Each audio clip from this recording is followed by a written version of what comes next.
नमस्कार दोस्तों, स्वागत है आपका सीपी स्मार्ट क्लासेस में। दोस्तों, आज के रोजगार समाचार के इस वीडियो में कई अहम खबरें हैं जो कि समाचार पत्रों पर छाई हुई हैं।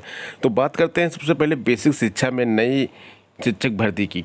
तो जैसा कि आपको मालूम है, 97,000 शिक्षक भर्ती की मांग जोरों पर की जा रही है इसमें, और ट्विटर अभियान बहुत तेज़ी से चल रहा है। इसी श्रृंखला में परिषदीय प्राथमिक स्कूलों में नई शिक्षक भर्ती शुरू करने की मांग के समर्थन में बुधवार को संगम तट पर टेट और सीटेट के प्रशिक्षुओं ने सिर मुड़वाया। आप ये देख सकते हैं, इनके हाथ में तख्तियां हैं जिसमें लिखा हुआ है, बैनर है, और ये एक लाइन से बैठ के सिर मुड़वा रहे हैं। और यहीं पर युवा मंच के बैनर तले जुटे छात्रों ने माध्यमिक शिक्षा सेवा चयन बोर्ड के बाहर बाहों पर काली पट्टी बांधकर सांकेतिक प्रदर्शन किया। इसके साथ साथ ही यहाँ पे 69,000 शिक्षक भर्ती के लिए जो आरक्षण की स्थिति है उस पर भी विरोध प्रदर्शन किया गया, क्योंकि आरक्षण में के नियमों में वहाँ पे जो नियम है आरक्षण के उसमें अनदेखी हुई है। 5,844 सीटों पर गड़बड़ हुआ है। यहाँ पे 5,844 सीटें कम नहीं होती हैं। ये ओबीसी आरक्षण की सीटें जनरल कैंडिडेट्स को मिल गई हैं, और इस तरह की गड़बड़ यहाँ पे हुई है।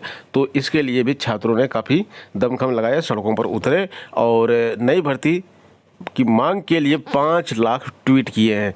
और जो मिशन चलाया है वो 2 जून की रोटी, मिशन का नाम है 2 जून की रोटी। 2 जून की रोटी के लिए छात्रों का मिशन चल रहा है, और चुनावी साल है। छात्र अगर इसी तरह से अड़े रहेंगे अपने मिशन पे और इस तरह से धरना प्रदर्शन वगैरह करते रहेंगे तो जल्द से जल्द इनकी मांगें मान ली जाएंगी, और इसके आसार भी अब दिखने लगे हैं। यहाँ पे देखिए, यूपी टीईटी की आवेदन लेने की तैयारी 15 जून से की जा रही है। तो यही है आसार जो दिखना शुरू हो रहा है कि यूपी टीईटी का पहले आवेदन होगा, फिर सुपर टेट आएगा, और उसके बाद उसकी परीक्षा की जाएगी। परीक्षा नियामक प्राधिकारी सचिव उत्तर प्रदेश प्रयागराज ने शासन को इस संबंध में प्रस्ताव भेज दिया है। अब शासन की मुहर लगते ही नई समय सारणी के अनुसार आवेदन लिए जाएंगे। हालांकि अभी लिखित परीक्षा की तारीख तय नहीं की गई है। बेसिक शिक्षा विभाग ने 15 मार्च को यूपी टीईटी 2020 के आयोजन की समय सारणी तय करते हुए शासनादेश जारी किया था। इसके लिए 11 मई को विज्ञापन प्रकाशित करने व ऑनलाइन आवेदन के लिए रजिस्ट्रेशन 18 मई को की दोपहर से शुरू होना था, लेकिन 18 मई को ये शुरू नहीं हुआ, और अब ये 15 जून से लेने की तैयारी की जा रही है। यहीं पे एक और न्यूज़ है आपके लिए एसएससी की, जो 15 जून तक आपको सिलेक्शन पोस्ट 2020 के चयनित अभ्यर्थियों को दस्तावेज भेजने के लिए तारीख बढ़ा दी गई है। चौथी बार ये तारीख बढ़ाई गई है। इसके पहले भी तारीखें बढ़ती रही हैं। 30 अप्रैल तक था पहले, और फिर अभी 31 मई तक किया गया था। तो इस तरह से इसकी तारीखें लगातार बढ़ती रही हैं। अब ये 15 जून तक हो गई है। तो जिन छात्रों को यहाँ पे अपने डॉक्यूमेंट भेजने हैं वो यहाँ पे भेज दें।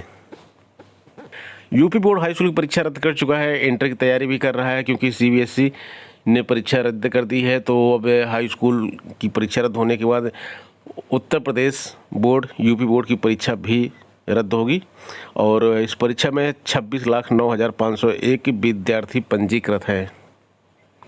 उत्तर प्रदेश लोक सेवा आयोग का परीक्षा कैलेंडर जारी होना है। तो ये नया परीक्षा कैलेंडर जो है जारी होगा जून के मध्य तक। जून का मध्य यानी कि आप 15 जून के आसपास मान सकते हैं। 10 से लेकर 20 जून के बीच में जो है ये किसी भी समय जारी हो सकता है, और बहुत सारी परीक्षाएं जो हैं वो इसमें निरस्त कर दी गई हैं। तो संशोधित परीक्षा कैलेंडर जारी करना बहुत ज़रूरी हो गया है।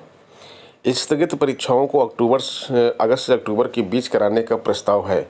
अगस्त से परीक्षाएं शुरू होंगी और अक्टूबर तक होंगी। तो मैंने आपको बताया था इसमें कि जीआईसी प्रवक्ता की परीक्षा सबसे पहले होगी, जो कि मैंने आपको जुलाई लास्ट वीक या फिर अगस्त फर्स्ट वीक बताया था, क्योंकि ये परीक्षा कैलेंडर जो है जून के फर्स्ट वीक में आना था। लेकिन ये परीक्षा कैलेंडर लेट हो रहा है, करीब 1 वीक ये लेट हो रहा है। तो वो परीक्षा भी करीब 1 वीक आगे बढ़ जाएगी।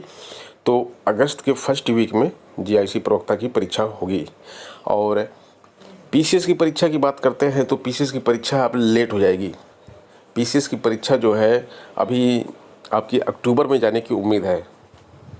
और आरओ की परीक्षा की बात करते हैं तो आरओ परीक्षा आपकी दिसंबर में चली जाएगी अब, क्योंकि इतनी जल्दी आरओ की परीक्षा करा पाना संभव नहीं है। अप्रैल से जून तक की परीक्षाएं रद्द की गई हैं। तो इन परीक्षाओं को अक्टूबर तक करवाया जाएगा। अगस्त से लेकर अक्टूबर तक करवा लिया जाएगा। ये परीक्षाएं हैं, आप देख सकते हैं, आपको सब मालूम ही है कौन कौन सी परीक्षा रद्द की गई है। तो इन्हीं परीक्षाओं को कराना है और इसकी लेटेस्ट डेट जो होगी वो देखने को मिलेगी परीक्षा कैलेंडर जारी होने के बाद। फिर भी मैं आपको इतना बता देता हूँ, जीआईसी प्रवक्ता की परीक्षा सबसे पहले होगी और जीआईसी प्रवक्ता की ये प्रारंभिक परीक्षा है, इसलिए तैयारी इसकी बहुत अच्छे से करें। जीएस का पोर्शन अच्छे से पढ़ लें। आप अपना विषय तो पढ़ते ही रहते हैं, ग्रेजुएशन में भी पढ़ा होगा आपने, पोस्ट ग्रेजुएशन में अपना विषय पढ़ा होगा, लेकिन जीएस आपका वीक है और इसका वेटेज जीएस का जो है 33% है। 10 लाख प्रशिक्षित स्नातकों ने नई भर्ती के लिए शुरू किया प्रदेश सरकार के खिलाफ अभियान। अब किसी प्रदेश में अगर 10 लाख छात्र एक अभियान चलाएंगे तो प्रदेश की सरकार को तो झुकना ही पड़ेगा। 10 लाख छात्रों के साथ साथ हर छात्र के साथ 5-6 उनके परिवार के सदस्य भी जुड़े होते हैं। मिनिमम 5 भी माने तो 50 लाख हो जाते हैं। तो जो बेरोजगार छात्र हैं, हालांकि ये नई शिक्षक भर्ती इनका हक है। जब 97,000 पद खाली पड़े हुए हैं तो वो भर्ती क्यों नहीं निकाली जा रही? भर्ती निकाली जाती है, 2-2, 3-3 साल तक लटकाया जाता है। 69,000 शिक्षक भर्ती का हश्र सभी ने अच्छी तरह से देखा है। 68,500 का भी हश्र सभी ने अच्छी तरह से देखा है। ये भर्ती अगर अब निकलेगी तो पता नहीं कब पूरी होगी, लेकिन पहले ये भर्ती निकले तो छात्र लगे हुए हैं और सरकार को चुनावी साल में झुकना ही पड़ेगा। ये भर्ती जरूर निकलेगी। छात्र अपना प्रदर्शन करते समय ये ना भूल जाए कि उनको तैयारी भी करनी है। तैयारी अच्छे से करते रहें और प्रदर्शन वगैरह जो कर रहे हैं वो करते रहें जब तक उनकी मांग पूरी ना हो जाए। बेसिक शिक्षा विभाग में ही कोरोना से 1474 कर्मियों की मौत का खुलासा हुआ है। अब ये जो 30 लाख एक कर्मी को दिया जा रहा है जिसकी मृत्यु हुई है, गवर्नमेंट ने जब घोषणा कर दी है तो यहाँ से खुलासा हुआ है कि कोरोना में मौत समूह का में 1 खंड शिक्षा अधिकारी 6, समूह घ यानी कि सहायक अध्यापक व लिपिक 1248, समूह घ यानी कि चपरासी व अन्य श्रेणी के कर्मचारी 47, संविदा कर्मी, शिक्षा मित्र व अनुदेशक 172 इनकी डेथ हुई है।